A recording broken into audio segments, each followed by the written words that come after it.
2015년부터 올해 코로나가 터지기 전까지 파산한 미국 석유 관련 기업들의 수는 총 215개였습니다. 그중 반 이상이 첫 2년 동안 파산하는데 2015년 한 해에만 최소 67개의 회사가 파산을 합니다. 미국보다 생산 단가가 낮고 인프라 구축이 부족했던 캐나다 같은 나라의 피해는 더욱 심각했습니다. 지난 몇 년간 100불 넘는 안정적인 유가 덕분에 전 세계 대부분 회사가 빚내서 유전이나 회사를 인수하는 붐이 불었는데 2013년과 14년에 그게 최고조에 이르게 됩니다. 2014년 한 해만 놓고 봐도 오일 관련 인수 합병이 전 세계적으로 3조 2천억 달러로 역대 총 금액 순위 4위에 해당됩니다. 한마디로 코로나 올지 모르고 합병했다 배탈난 옥시 같은 회사들이 당시에 수두룩했다는 이야기입니다. OVB 역시 2014년에 두 건의 인수 파장으로 2015년 주가가 박살납니다. 몇 건의 인수를 살펴보면 올해 구조조정을 거치고 살아 돌아온 WL의 경우 60억 달러의 코디아 오일을 매입한 후 백앤쉘 유전의 최대 생산업체가 됩니다. 와이팅은 거래 자금을 조달하기 위해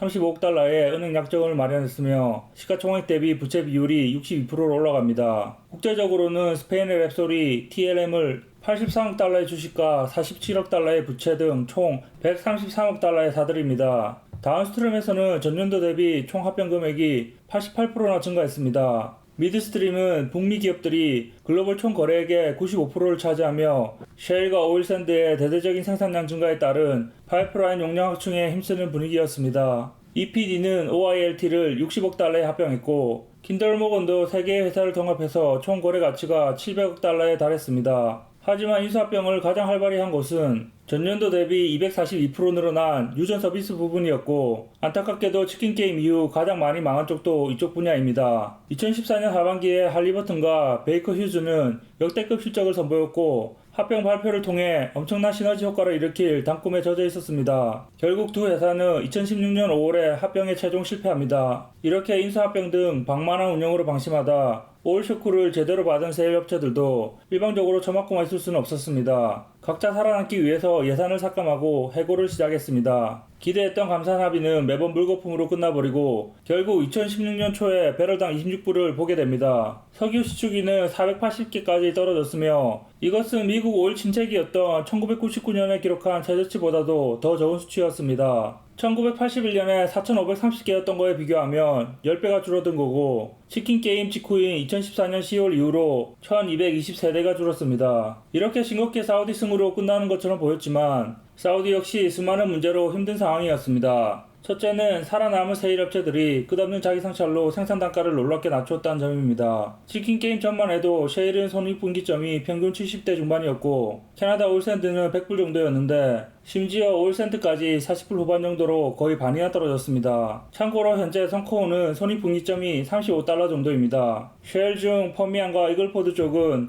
오펙의 아프리카 나라들의 생산 단가를 역전하는 지경에 이릅니다. 정유 기술 부족으로 나이지리아와 앙골라를 포함한 대부분 아프리카 에너지 생산업체들이 거의 모든 정제된 휘발유와 디젤을 해외에서 수입한다고 보면 사우디는 아프리카 형제들에게 무릎 꿇고 사죄해야 할 지경입니다. 코로나 사태와 다르게 수요는 문제가 없었고 대형 종합석유 회사들은 업스트림에서 손해보는 걸 다운스트림에서 만회하는 중이었고 싸게 나온 매물을 쇼핑하면서 체질 개선 중이었습니다. 그리고 혼내주려던 러시아는 2016년에 이미 유가 50불에 나라 재정을 마쳤고 심지어 2017년부터는 유가 40불에 맞춥니다. 이란은 어차피 무역 제재라 힘든 건 똑같은데 예멘 반군 지원하면서 사우디를 포위하고 있었습니다. 참고로 오펙의 아프리카 국가들 예산은 2020년 현재에도 대부분 브렌트 기준 50에서 60불 정도이고 베네수엘라는 해체될 분위기입니다. 둘째는 170억 달러, 한국 돈으로 약 18조 4천억 원의 재산을 가진 압둘라 왕이 2016년 1월 22일에 폐렴 증세 악화로 91세에 사망합니다. 이복 동생인 살만이 왕을 계승하였고 결국 그 후에 왕자의 난으로 황태자가 2명이나 바뀌면서 현재 그의 아들인 모하마드 빈 살만이 쿠데타로 황태자가 되어 실질적인 권력을 잡고 있긴 하지만 그때만 해도 왕가 전체가 왕자의 난이 막 벌어지기 직전인 급박한 상황이었습니다. 셋째는 사우디 왕가의 오일머니에 대한 완전한 통제는 모든 권력, 영향력 및 성공의 근원이었습니다. 왕국은 정부 수입의 90%를 아람코에 의존하고 있으며 국방부 장관이자 국가경제위원회 수장이었던 빈 살만의 지지자들은 석유에서 벗어난 경제 다변화를 원했고 빈 살만을 내세워 아람코 상장을 적극적으로 밀고 있었습니다. 민영화가 결국 왕국의 재정적 투명성을 증가시킬 것이고 시간이 지남에 따라 왕족의 부와 권력을 감소시킬 수 있다는 염려 때문에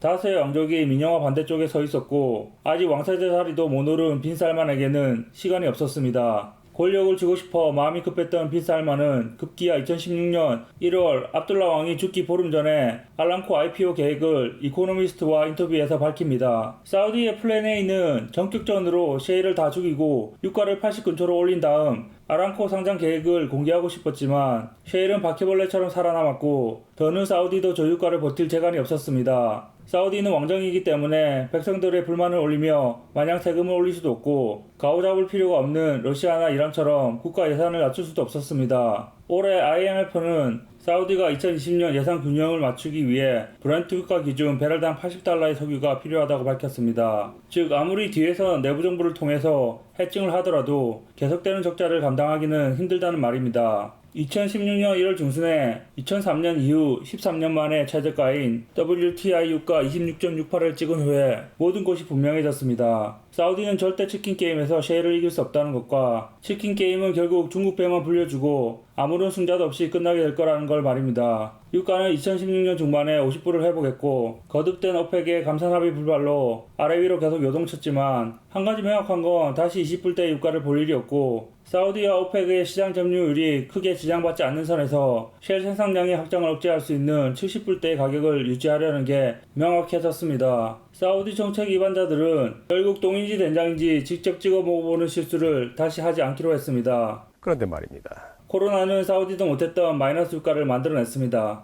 2016년 12월 10일 지겹고 지겨운 감산 합의 떡밥이 현실로 다가옵니다. 오펙과 논오펙은 2001년 이후 15년 만에 국제 석유 협정에 동의합니다. 이 감산 협정과 뒷이야기 그 외 앞으로 문제들에 대해서 이야기하고 싶은데 이번 편이 너무 길어져서 다음 번외편으로 준비하겠습니다. 다음 편도 기대해주세요.